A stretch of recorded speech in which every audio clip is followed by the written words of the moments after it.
This video idea comes from Kirk McKnight7595. This person commented on one of my shorts about Miguel Tejada, so I thought I would oblige and make a video about this player he was asking about. So without further delay, let's get into this. Baseball fans love to gatekeep greatness. We're told you need 15 seasons, 3 rings, and a plaque in Cooperstown before you can even enter the greatest of all time conversation.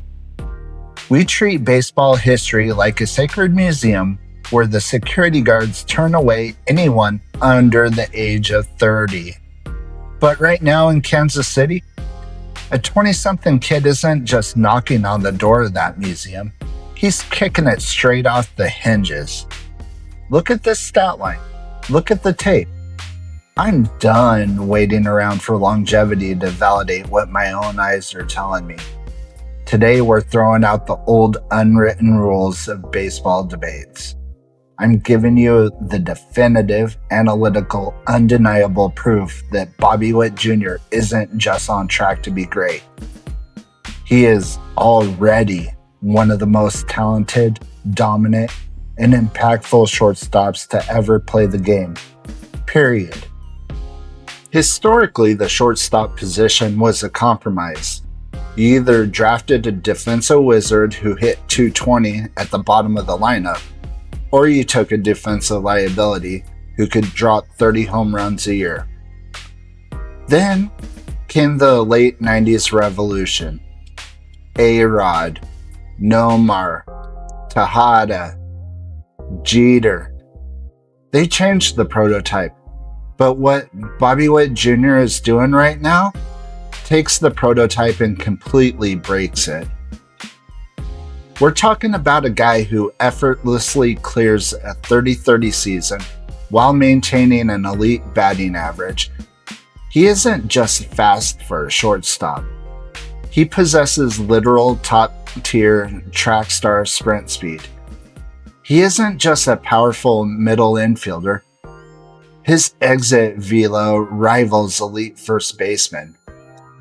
When you look at the sheer physical toolkit required to play shortstop at an elite level, nobody in the history of the sport has possessed this exact combination of raw power, top 1% speed, and pinpoint defensive reaction all time at once. Alex Rodriguez had the power, but he didn't have this level of pure, unadulterated speed on the base pass. Recency bias makes people want to call this a hot streak.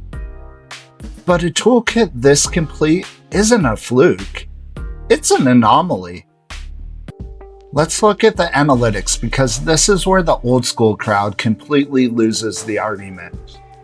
If you evaluate a player's impact by how much they elevate their team over a replacement level player, Witt's peak output is already matching the absolute best years of the legendary shortstops we worship.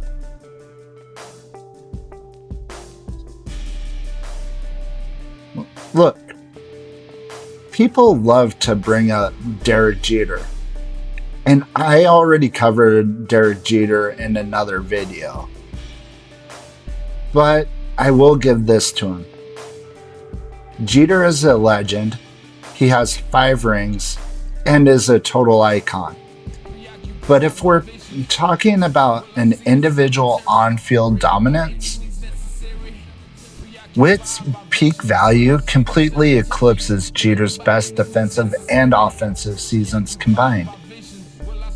Jeter never had the defensive range to match what Witt does on a nightly basis at Kauffman Stadium. Witt is covering ground that shouldn't even be accessible to a human being, turning base hits into routine groundouts and backing it up with a rocket launcher for an arm. He is generating elite offensive value and elite defensive value simultaneously. That is a luxury that only a handful of franchises in the history of Major League Baseball have ever enjoyed from a shortstop position. Look, guys, context matters. It's incredibly easy to look like a superstar when you're surrounded by future Hall of Famers, playing in a major market with an infinite payroll. It's an entirely different beast to put an entire franchise on your back and revitalize a baseball city that hasn't seen a superstar like this since George Brett or Bo Jackson or Salvador Perez even. Bobby Witt Jr. didn't walk into a ready-made dynasty. He became the undisputed anchor of the Kansas City Royals. Every single opposing manager structures their entire game plan around stopping one guy, and it still doesn't work. He faces the absolute nastiest pitch in the modern game that we've ever seen. Pitchers throwing 102 miles an hour with cartoonish movement, and he treats it like batting practice. To produce historically elite numbers while being the sole focal point of every opposing scouting report is the true definition of a generational talent. So you can cling to the past if you want to. You can tell me he needs 10 more years of service time to earn the title, but longevity is a measure of time, not a measure of peak talent.